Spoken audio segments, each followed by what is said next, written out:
শীত তো চলে আসলো আর এখনও কোনো শীতের পিঠা খাওয়া হয়নি। তো আজকে ভাবলাম যে চিতই পিঠা বানাবো, যেহেতু বাসায় আমার বোনেরা এসেছে। তো ভাবলাম যে সবাইকে নিয়ে আজকে চিতই পিঠা খাবো। তো সকাল সকাল চাউল ব্লেন্ডার করে নিয়েছি, আতপ চাউল। আর এদিকে আমার ছোটো বোন ভর্তা বানিয়ে নিয়েছে। তো গতকালকে কিছু ভাত ফ্রিজে ছিল, তো আমি ভাতগুলো ওভেনে একটু গরম করে নিয়েছি। আর আমার বোন বলল যে পাটায় মেখে নেবে। আসলে পাটায় মাখা ভাত কিন্তু খুবই মজা হয়, যারা খান তারাই বুঝেন। আমি তো প্রায় সময় খাই। তো নাস্তা বানিয়ে নিয়েছি আর এদিকে তো নাস্তা রেডি করে দিয়েছি। তো চিতই পিঠা বানিয়েছি আর সাথে হচ্ছে চেপা শুটকির ভর্তা বানিয়েছি।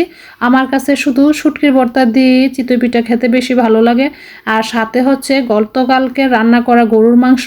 তো সকালে নাস্তা খাওয়া দাওয়া করে আমি আবার দুপুরে রান্না বসিয়ে দিলাম। তো ভাবলাম যে আজকে চিকেন বিরিয়ানি রান্না করব। তো বিরিয়ানি রান্না করার জন্য আমি প্রথমে মাংসটা রান্না করে নিচ্ছি। আর এদিকে আমাদের নিজেদের গাছের পেঁপে খাচ্ছি। আমার বোন কেটে নিয়েছে পেঁপেটা, মোটামুটি মিষ্টি ছিল। তো আমরা সবাই মিলে খাচ্ছিলাম আর কি, ভালোই লেগেছে দুপুরবেলা। আর এদিকে তো রান্না বান্নাও চলছে। তো এদিকে আমার চিকেন রান্না হয়ে গিয়েছে, উপরে তেল বেশি উঠেছে। তো আমি এদিকে পোলাওটো বসিয়ে দিলাম। তো এখন আমি রান্না করা চিকেনটা দিয়ে দিচ্ছি। তো আমি সবসময় এইভাবেই চিকেন বিরিয়ানি রান্না করি। আমার কাছে মনে হয় এইভাবে রান্না করলেই বেশি ভালো হয়, টেস্ট আলহামদুলিল্লাহ ভালোই আসে।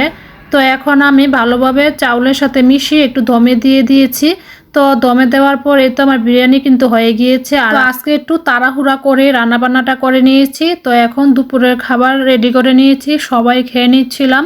তো একটু বাহিরে যাব, এই জন্য একটু তাড়াহুড়া করছি। আর যেহেতু শীতের দিন, বিকেল হতে হতে মনে হয় যেন একদম সন্ধ্যা লেগে যায়। তো এই জন্যই তাড়াহুড়া করছিলাম। তো খাওয়া দাওয়া শেষ করে আমি আবার একটা কেক রেডি করছি আর আমার বোনেরা ওদিকে রেডি হচ্ছে, বাহিরে যাবে আমার সাথে। এই জন্য তো আজকে আমি একটা চকলেট কেক রেডি করব। বাচ্চারা তো চকলেট কেক খেতে খুবই পছন্দ করে, রাইসার হাতেও চকলেট কেক খেতে খুবই পছন্দ করে। তো আজকে আমি একটা চকলেট কেকই বানিয়ে নিচ্ছি। তো আমি একটু তাড়াহুড়াই করছিলাম। তো আজকের মতো এত তাড়াহুড়া করে কোনো দিনও আমি কেক রেডি করিনি।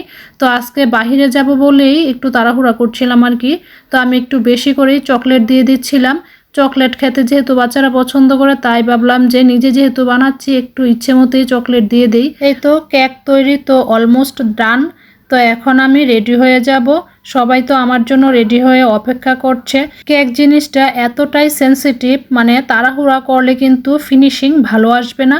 তো এই জন্যই আমি একটু আস্তে ধীরে করার চেষ্টা করলাম, কিন্তু হাতে যেহেতু সময় নেই তো ততটা সুন্দর করে ডেকোরেশন করতে পারিনি আজকে। তো যাই হোক, তারপর চলে গেলাম আমরা চাষারা জিয়া হলে একটা মেলা হচ্ছে, বিসিক হস্তশিল্প মেলা। তো অনেকদিন ধরেই যাবো ভাবছিলাম, তো ভাবলাম যে বোনেরা যেহেতু আছে ওদেরকে নিয়ে যাই। মেলায় গিয়ে কি কি করলাম আর কি কি কেনাকাটা করলাম সবগুলোই থাকবে নেক্সট ব্লগে। যেহেতু ব্লগ একটু বড় হয়ে যাবে, তার কারণে এই ব্লগে আমি অ্যাড করিনি। ভাবলাম যে মেলার ব্লগটা আলাদা আপলোড দিব। আর এই তো আসার সময় আমার বোন মিষ্টি কিনে নিয়ে আসবে, এজন্য আমরা একটু চলে আসলাম প্যারিসে। তো নারায়ণগঞ্জের মধ্যে প্যারিসের মিষ্টিও কিন্তু খুবই ভালো। আর আমি এদিকে একটু কেকগুলো দেখছিলাম, কেকগুলো ডিজাইন কেমন করছে এবং প্রাইস কেমন তাও জিজ্ঞেস করছিলাম। তো এই তো বাসায় এসে আমি আমার বোনকে দিয়ে কেকটা কাট করে নিচ্ছি। আজকের কেকটা আমি নতুন একটা ডিজাইন দিয়েছি, একটু অন্যরকম ভাবে নকশাটা করার চেষ্টা করেছি। আর এখন আমি সবাইকে পিস পিস করে দিয়ে দিচ্ছি। তো এই জন্য আমি কেটে নিচ্ছি এখন একটু ছোট ছোট সাইজ। আর আমি যখন নিজে কেটে নিচ্ছি তখন বুঝতে পারছি যে কতটা সফট হয়েছে। মাশাআল্লাহ খুবই সফট হয়েছে আজকের কেকটা। তা আজকের ব্লগটি এই পর্যন্তই। সবাই ভালো থাকবেন, আল্লাহ হাফেজ।